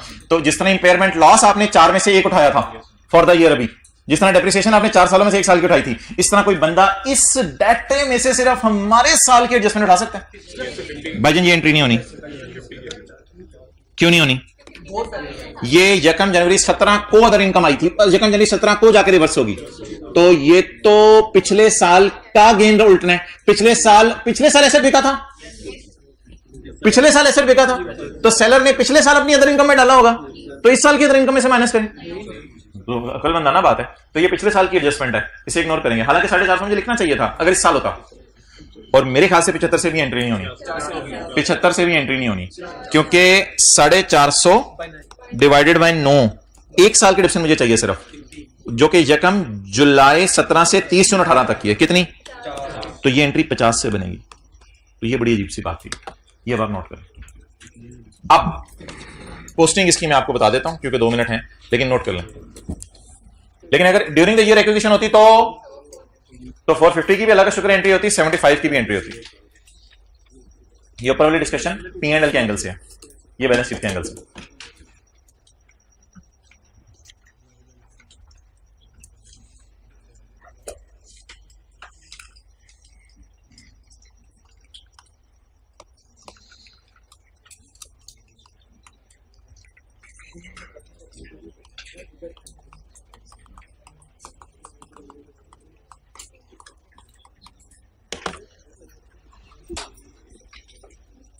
इम्पेयरमेंट लॉस अभी थोड़ी देर पहले 4 सालों में से कितने साल का लिया था? 1 साल का, 0.5। डेप्रिसिएशन 4 सालों में से सिर्फ कितने साल की ली थी? 1 साल की। तो ये जो P&L में जब गेन गुण उल्टाने हैं, तो गेन उल्टाने की तो मेरे ख्याल से जरूरत नहीं है P&L में, क्योंकि गेन तो पिछले साल आया था, और डेप्रिसिएशन ने पिछले साल की उल्टाने की जरूरत नहीं है, सिर्फ इस साल की उल्टाएं। तो एंट्रीज उसी तरह सोचेंगे, लेकिन एंट्रीज में फिगर चेंज होगी। अब मुझे P&L के मुंह पे और वर्किंग 5 पर थोड़ा सा सोचकर एडजस्टमेंट बता दें। P&L के मुंह पे और वर्किंग 5 पे डेप्रीसिएशन माइनस करेंगे कितने से? कॉस्ट ऑफ सेल में मेरे ख्याल से प्लांट ही है ये भी। कॉस्ट ऑफ सेल में डेप्रिसिएशन माइनस करेंगे 50 से, और एस है तो एस प्रॉफिट को भी हिट करेगी। डेप्रीसिएशन कम होने से प्रॉफिट बढ़ जाएंगे। डेप्रिसिएशन कम, ये ना सोचिएगा इधर एसआरई हो रही है, इधर एसआरई डेबिट हो रही है, उधर आप एस प्रॉफिट क्रेडिट कर रहे हैं, वैसे ना सोचिएगा, क्योंकि इसमें गेन्स भी हैं और डेप्रिसिएशंस भी हैं। अब आप जरा इस तरह सोचिएगा कि आरई भी कम हो रही है तो प्रॉफिट भी कम होना है, क्योंकि उसमें दो चीजें अपना रोल प्ले कर रही हैं।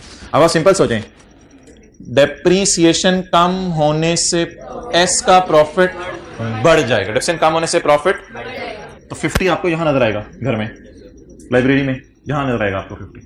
क्लियर? ठीक है जी, आप सवाल पूछें। क्या चीज? ऊंची बोलो। ये कब 17 से 30 जून 450 डिवाइड बाय 9 1 साल के डेप्रिसिएशन है। यकम जुलाई 17 से 30 जून 18। असल में देखो इधर, ये हमारा साल है, यकम जुलाई 17 से 30 जून 18, और ये ट्रांजैक्शन हुई थी यकम जनवरी 17 को। तो 1.5 साल की डेप्रिसिएशन बैलेंस शीट के लिए निकाली है मैंने, और 1 साल की डेप्रिसिएशन मैंने P&L के लिए निकाली है।